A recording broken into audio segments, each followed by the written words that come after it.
The National Broadcasting Company presents The Adventures of Sam Spade, Detective. Sam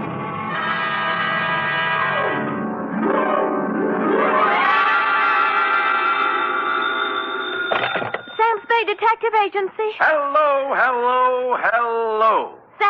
At this hour on this network, you were expecting maybe Mary Margaret McBride? I've been expecting anything, Sam. Well. After all, to have you drop out of sight like that, leaving not a ripple on the surface for 4 whole days.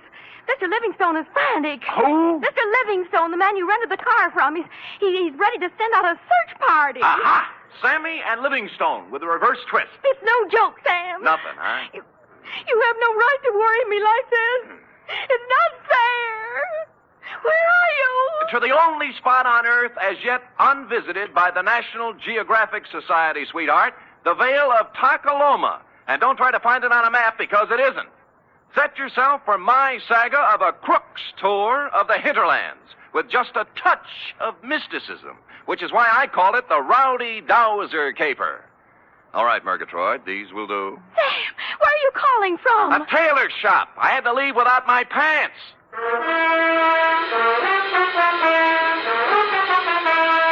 For NBC, William Spear, radio's outstanding producer-director of mystery and crime drama, brings you the greatest private detective of them all, starring Stephen Dunne in The Adventures of Sam Spade. Dum-da-da-dum-dum-dum. When you and I were young. Effie. Sam? Who else? Are you decent? Decent? Well, you said you'd lost your pants, so... Oh! How do they look? Well? Isn't it a little early for Halloween? Ooh, you made a joke. You ready, woman? As always, Sam. Date, fill it in. 2 Constable Ollie Shuttle, North Takaloma, California. From Samuel Spade, license number 137596. Subject, the Rowdy Dowser Caper. Dear Ollie, on Wednesday it was when I returned to my office of a fine spring morning to find a note lying on my desk like a big, juicy piece of cheese in a mousetrap. Quote, Mr. Spade, call North Takaloma 3, unquote. North Takaloma. Where have I... Long distance. North Takaloma 3. Yes, sir. One moment. Would you repeat the number, please? North Takaloma 3. North Takaloma 3. Nice diction. That is North Takaloma? I'm not kidding. Look it up, girl. Look it up. Yes, sir. North Takaloma 3. Well, she must have found it in the book because soon we had encouraging buzzes and clicks. 6 operators later, we had punched our way north to the farm at Slattery Flat. Then we knocked off for lunch, while Slim Slattery repaired the windmill that made the juice for the last lap. At 2:07 p.m., victory was in sight. Yeah? Sam, this is Operator Nyan for the 10th time. Oh, fine. How we doing, Millie? Sam, boy, I am actually ringing North Takaloma 3. Oh, good girl.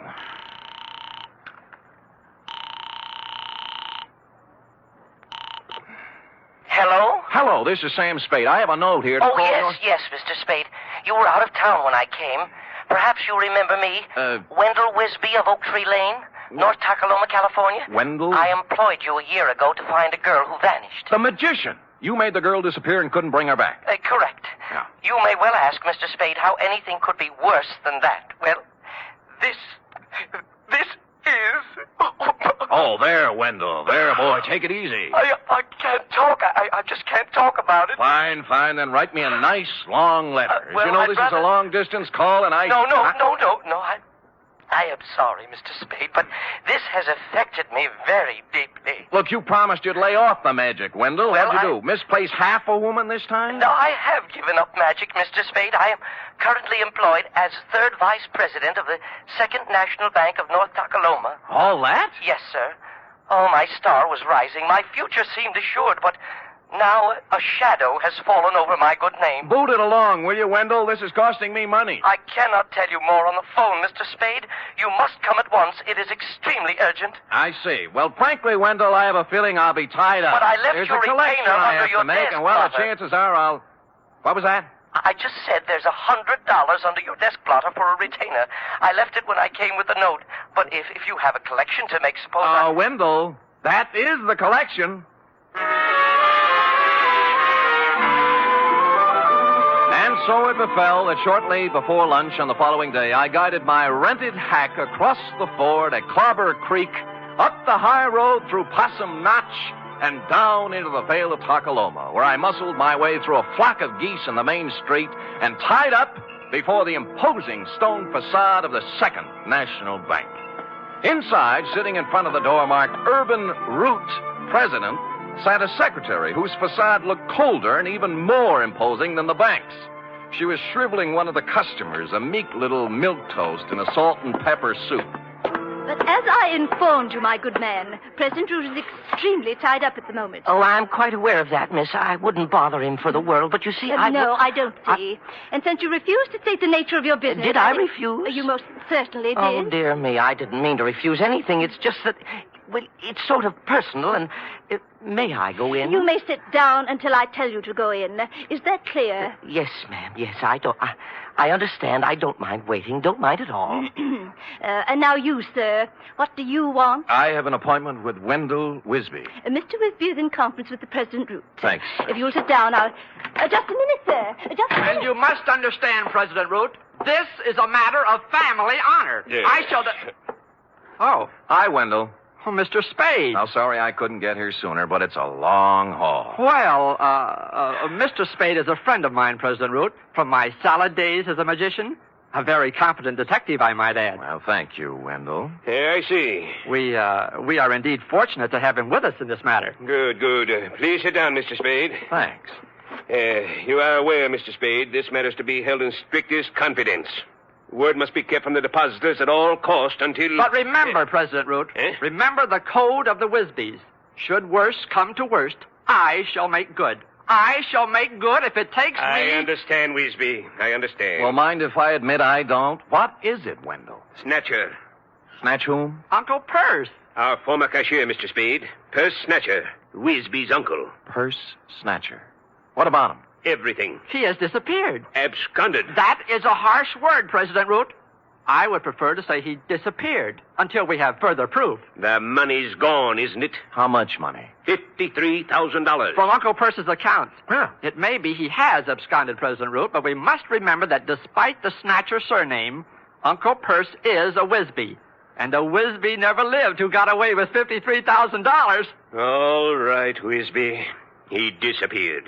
Yes, may I ask when he disappeared? Last Friday night, about 9 o'clock. Anyone see him go? Almost everyone. His car stalled at Main and Persimmon. Several people saw him trying to start it. He was acting very strangely. Oh, how was that, Wendell? Well, Clem Clobber and Charity Fid and several others spoke to him from the curb, but he wouldn't answer them. He didn't say a word to anyone, which is not at all like Uncle Purse Snatcher. Wisby, man to man. Would you feel sociable with a satchel full of stolen money on the seat beside you? Well, there you have a point, President Root. I can't blame you for the way you feel, President Root, but I must continue to believe the best of Uncle Purse until Mr. Spade discovers the worst. Oh. And in that dismal eventuality, please know I intend to pay off the $53,000 plus interest on the installment plan. $5.37 per week for 48 years. Oh. You have my word on it, sir. The word of a Wisby. With which solemn pronouncement, Wendell marched out, closely followed by me. Salt and Pepper Suit Milquetoast was still fingering his hat brim, looking hopefully at Miss Icewater for the sign. At Wendell's suggestion, I hustled out to the Snatcher homestead for a word with Purse's wife, a timid little woman with her heart in her eyes, known from one end of the valley to the other as Aunt Wistful. I can hardly think straight these days, Mr. Spade. So full of puzzlement this thing has left me. Of course, Aunt Wistful. Have another dipper cider, Mr. Spade. Oh, get down, not you. No thanks, Aunt Wistful. Perce wasn't himself since the well run dry. We had a passel of dry winters here in the valley, you know, but never for this as the well run dry. Perce didn't know which way to turn. The pipe end's 2 miles down the road. Couldn't afford to bring it in here. I see. He took to muttering to himself, saying strange things, coming home from his work at the bank with a frown on his face and stayed there all evening. What do you mean, strange thing? Oh, I don't recollect very well. He brought a law book home one night, though, and out of a clear sky, he says to me, "Wistful, honey, do you know the punishment for embezzlement is 5 to 10 years in prison?" I asked what he meant by that, and he said he thought it might be a good thing for a banker to know. Well, he had something there. It was the night after that. He come home all cheerful. Said he thought he'd figured a way out. Found a fellow to help him. Get down. I had no idea what Perce was thinking. What fella? Urban Root, I suppose. Oh. It's Urban's bank he was fixing to steal from. But then I got word from my sister ailing over to Fogarty Grove, so Thursday I left, and when I got back Saturday, he'd gone. Did he take his things? Mostly. Funny, he did one strange thing for this time of year. He left his corn teeth behind. Corn teeth, huh? A spare pair of store teeth for corn on the cob. Oh. Perce will miss him now with summer coming on. Yes, he will. Bless him. You know, ever since spring, I've been after Perce to spade up my flower bed by the window. He did it before he left, now that there's no water to grow things with. I loved him so much, Mr. Spade. In this awful way for marriage to him. Get down!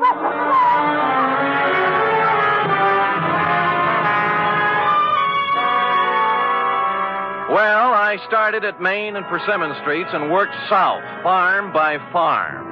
Everyone seemed to have been sitting on his front stoop Friday night because all remembered Perce Snatcher driving out on the South Road in his 1919 Winton 6. Up to a point, that is. Somewhere between North Takaloma and Fogarty Grove, I ran out of witnesses.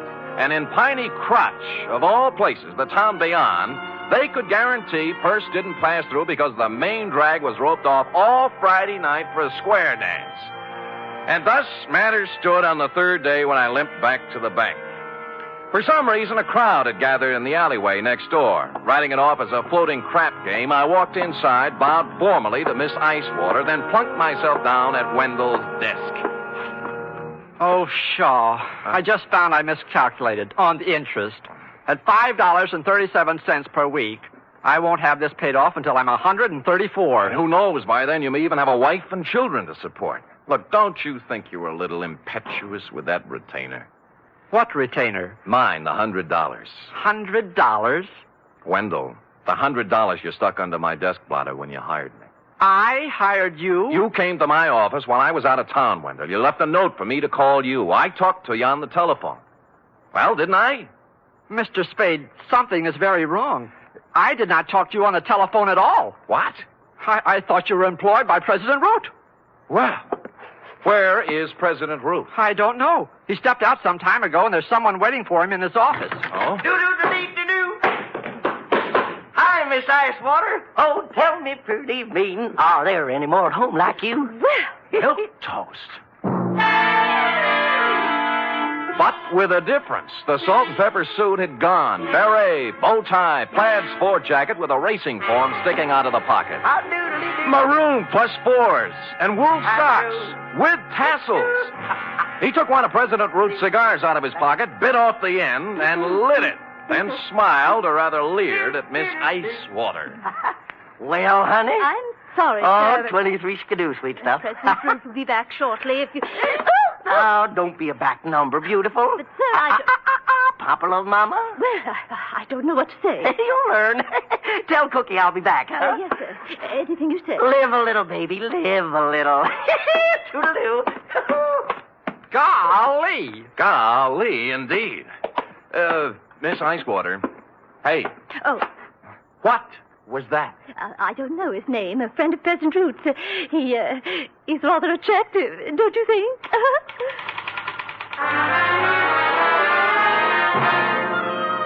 Only now, as I went outside in his wake, did I see what had caused the crowd in the alleyway.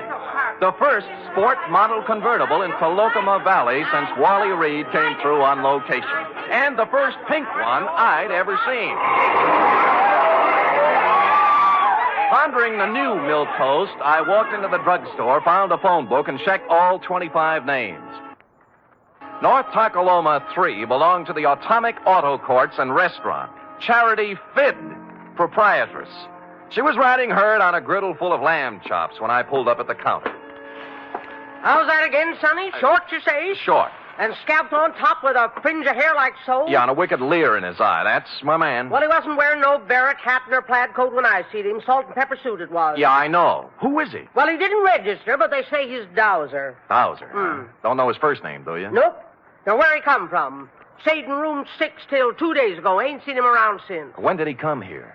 Let me see now. Codfish ball. Beg pardon? Oh, that'd be Friday night, late. Oh. And the funny thing now, think of it, he'd come afoot. Not by the road from Fogarty Grove, mind you, but by the trail over the ridge. Oh, where does it go to, Aunt Charity? Winds up the old clobber place, abandoned now. Oh, thanks. I'll be back. You'll be nothing. You just sit right down where you are and you wrap yourself around this. Ain't no growing boy going hiking over the ridge without supper. Clean it up now, every scrap. Yes, Ma.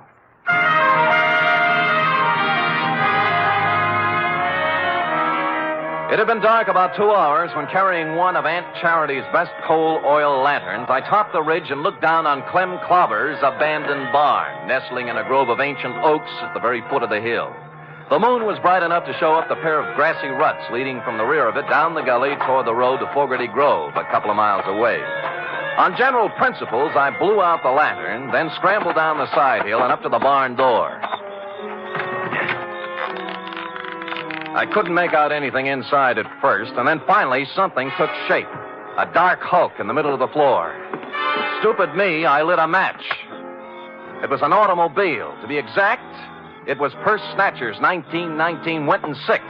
His hat and the tweed overcoat everyone saw him wearing Friday night were lying across the front seat.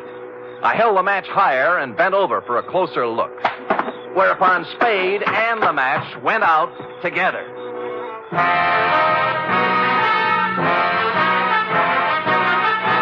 You are listening to the weekly adventure of radio's most famous detective, Sam Spade.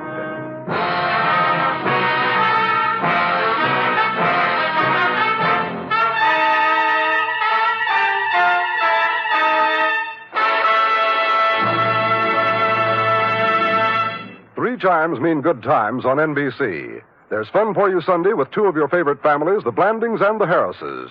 Mr. and Mrs. Blanding stars Cary Grant and Betsy Drake in the title roles as the proud but somewhat bewildered owners of the famous Dream House. The Phil Harris-Alice Faye Show stars Phil and Alice, of course, plus ever-helpful Frankie Remley, Brother William, and delivery boy Julius. Yes, there are laughs this Sunday and every Sunday with the Phil Harris-Alice Faye Show and Mr. and Mrs. Blandings.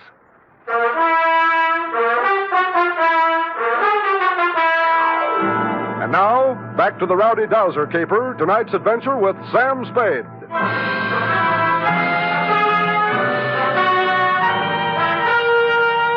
I must apologize, Constable, for succumbing once again to the traditional nemesis of the private eye. But the bald facts are simply that I bent over for a closer look at the Winton 6 and was struck a dastardly blow on the rear of the head.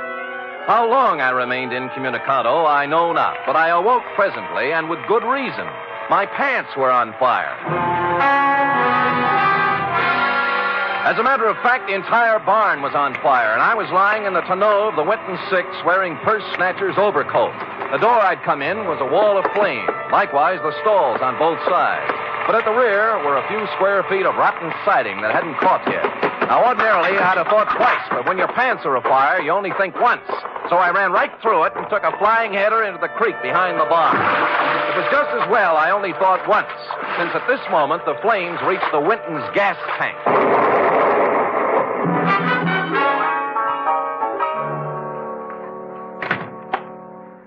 Hi. Good laws almighty, what have you been up to, boy? Smoking corn silk behind Clobber's barn. Match got away from me. Well, stay right there till I find my goose grease. No. Later, Aunt Charity. How about the key to 6? The Dowser fella? Yeah. Won't need no key, son. No door open? If he left it open, he's in there now. Barrett hat, plaid coat, and a 25-cent cigar. Help yourself.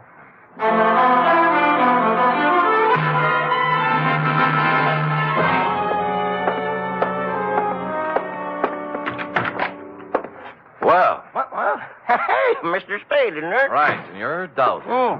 Dowser? Isn't it? Yes. Yeah, that's right, Dowser. Hey, you can call me Alonzo. Sit down. No, I'll stand. Oh? You're lucky you caught me. I was Just leaving, so I see. I was detained, as you probably know, over at Clobber's barn. Detained? Okay, Dowser. We'll let that do for the preliminaries. Now, why'd you just try to kill me? Kill you?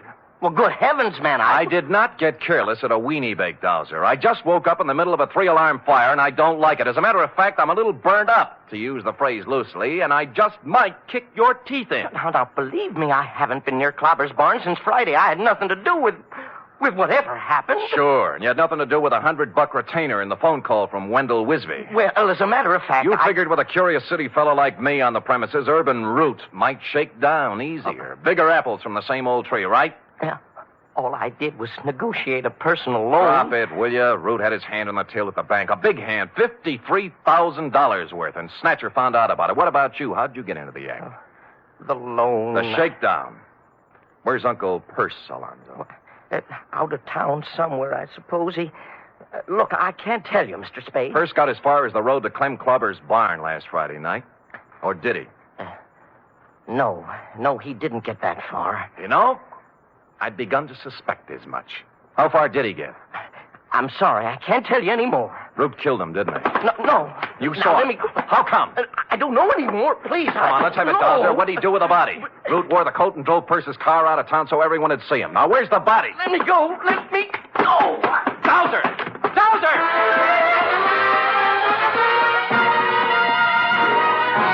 He squirted out of my hands like a watermelon seed, leaving me with a plaid coat, and took off down the line of atomic cabins toward the atomic restaurant.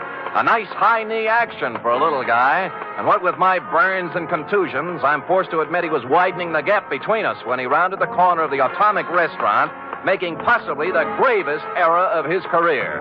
Aunt Charity was rounding the same corner, coming the other way with an armload of wood.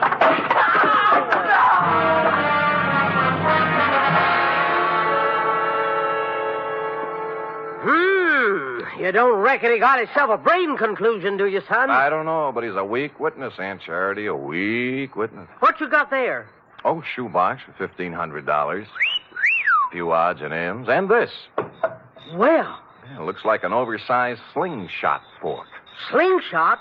What do you mean, slingshot? Well, who cares? So he whittles. Where'd you get the idea his name was Dowser? Huh? Driver's license in his wallet. Alonzo P. Scoggins. Who said his name was Dowser? You did. I never said his name was Dowser. I said he was a dowser. Oh. And what's a dowser, Aunt Charity? A guy who finds water for people, that's what. Well, that's nice. If you could... Finds water? Yeah. How? Well, I'm no expert, sonny, but as near as I can recollect, you take this here slingshot fork so, and then...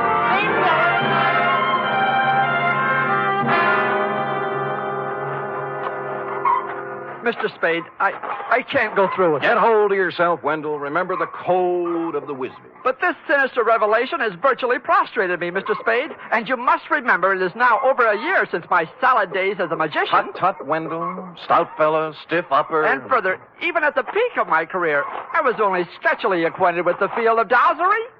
Hold it. There they are.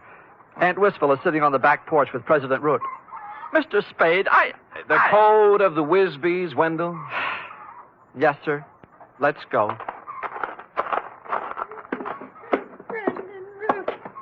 I just can't can't tell you how full up with gratefulness I am. Now, Aunt Wistful, don't take on so. It's nothing at all. It's,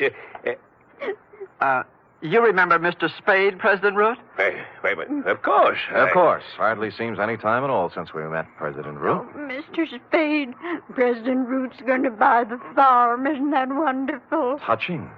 And he's allowing me $10,000 on it against the money purse stole. Well, that's a generous offer. I thought so. Considering there's no water on the farm. Purse said many times it wouldn't be worth $40 an acre without water. Well? Did you say something, Wendell? Yes. Aunt Wistful, I have great news for you. It may not be necessary to sell the farm. What do you mean, Wendell? We've made a deal here. Maybe the signals are off for now, President Root. You recall Uncle Percy said he'd found a man to solve his problem, Aunt Wistful? I am now ready to step forward and bring it into the open. I am that man. You? What do you mean, Wendell? Since entering the banking field, I divorced myself from magic and the allied dark arts, Aunt Wistful. So I wish to keep my other talents sub rosa. What are you talking about, Wisby? President Root, I am a part-time dowser. And he just happens to have his dowsing rod along, right, Wendell? Right. I have reason to believe there is water here, if I can just douse it out. Wendell, you're out of your... Shut up. Douse away, Wendell, douse away. Very well. Now, I hold the dowsing fork before me, thus. Then I turn, thus... Where does it point, Wendell? Let me see. Toward Aunt Wistful's flower bed. This is ridiculous. Shut up. Proceed, Wendell. Proceed with the dowsery. 1 step, 2, 3, 4... Well, the rod's pointing down. Well, I never. Right in the middle of my flower bed. Listen, Aunt Wistful. I'll make that $20,000. $20,000 for the farm. Cash, see? Not credit. Cash. 20? Hold out. 25. 30. Right here is where we dig. 35. 35,000. Well, it's already been dug up. Looks as if Uncle Percy had dug a hole and then filled it back up. Last Friday night, just before 9 o'clock, right, President Root? No. You came down for a showdown on those shortages he turned up, found him digging the well here, and got a better idea. Please, no. I've talked to the guy who saw you do it, Root. All right. I killed him. He's right here. Yes, he's right here.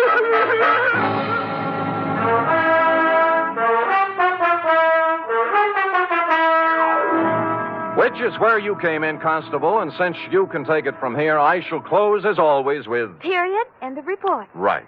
Another triumph, Sam. Another new sphere of effort. No field is safe from my talent, sweetheart. You will please preserve it for posterity during the following 15-second announcement. Scoot. Scoot.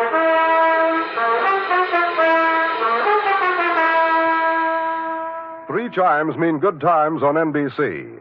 This Sunday, the glamorous and unpredictable Tallulah brings you another hour-and-a-half broadcast of The Big Show, starring Fred Allen, Judy Holliday, Joan Davis, Frank Warren, and many more.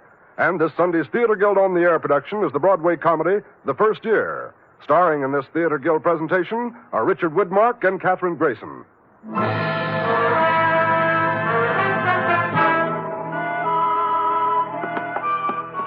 Here it is, Sam. Ah, efficient girl. Yeah? Yeah, Millie, this is Sam, boy. What's up? Oh? Thanks, Millie. Well, what is it, Sam? They just relayed a message from Fogarty Grove, F. Wendell is being installed as second vice president tomorrow night at the Moose Hall. Oh? He wants me to come. Oh! And bring a girl. Are you game, little one? Well, that's one way to get the report to Constable Ollie Shuttle.